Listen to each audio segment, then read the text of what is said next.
Why don't people do fun challenges anymore? And I ain't talking about those whack-ass Battle Pass challenges built into the game. Bruh. No. I'm talking about back in the day when I first started getting into the game. It was just Lucian Swords, Stefan Afro, Planet Micro, and Schwerpy.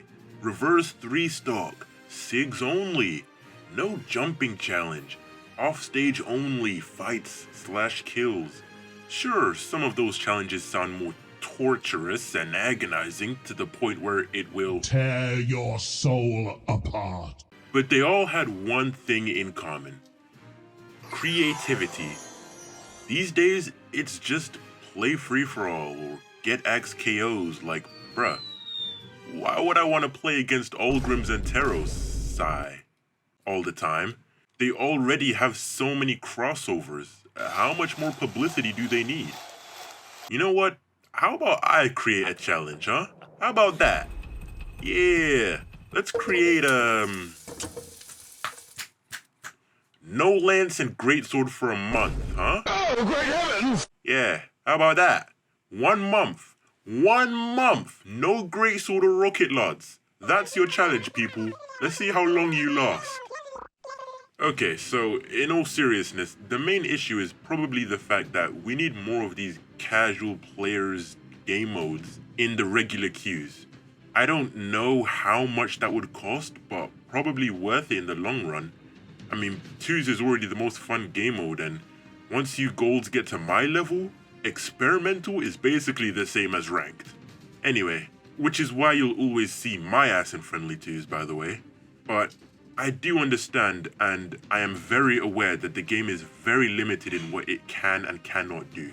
But let's get back to these suggestions I mentioned earlier, which weren't really coined by these YouTubers, by the way, it's just more notable. Starting with Signatures Only Challenge.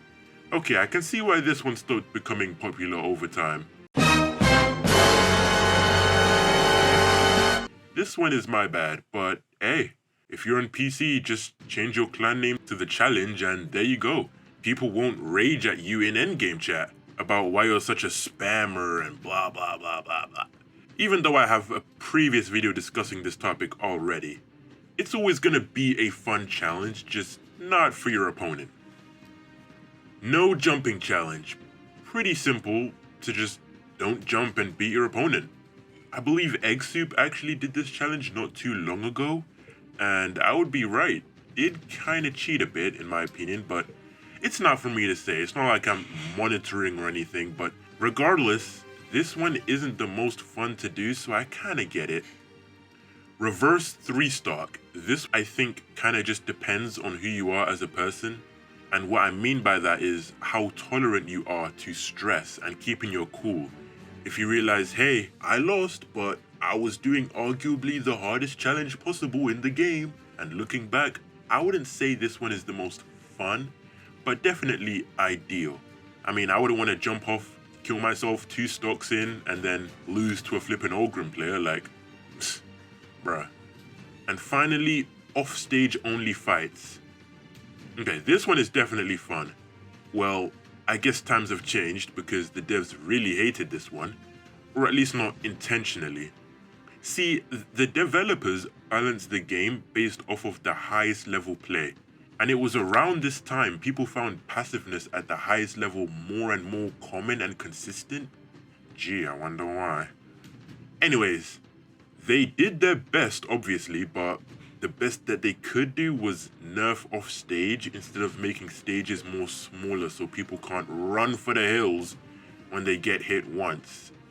I remember when I was first playing with my homie, he was like low platinum at the time, this is like 2018, and I was still relatively new.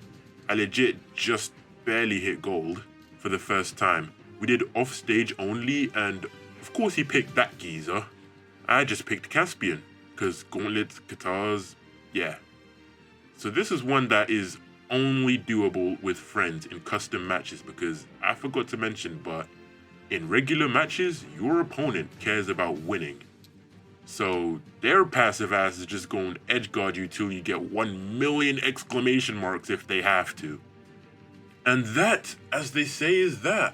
Most of these challenges just outgrew the span of the game became outdated, became less fun as crossovers got involved, and the games just came a long way since, well, the early days. Let's just put it that way.